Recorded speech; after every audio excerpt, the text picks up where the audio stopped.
سنة 2025 معدلات البطالة بتزيد والأسعار نار، ومع ذلك في شباب بدأوا من 0 جنيه وبقوا تجار أونلاين بيحققوا آلاف شهريا. إيه السر؟ ياسر، شاب 23 سنة، رأس ماله موبايل قديم وباقة إنترنت. شاف فيديو عن مشاريع صغيرة 2025 وفكرة إعادة بيع المنتجات المحلية على ماركت بليس. في أسبوع الأول باع 10 قطع والمكسب 600 جنيه. بعد 3 شهور فتح مخزن صغير عن طريق الأرباح فقط. الأول، ابحث عن فجوة الطلب.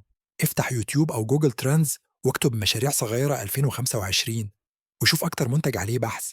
ثانيا، نبدأ من بيتك. خزن بضاعتك في زاوية غرفة وصورها بإضاءة طبيعية. 3. استخدم منصات مجانية، ماركت بليس فيسبوك، جروبات تيليجرام، وريلز للإعلان. 4.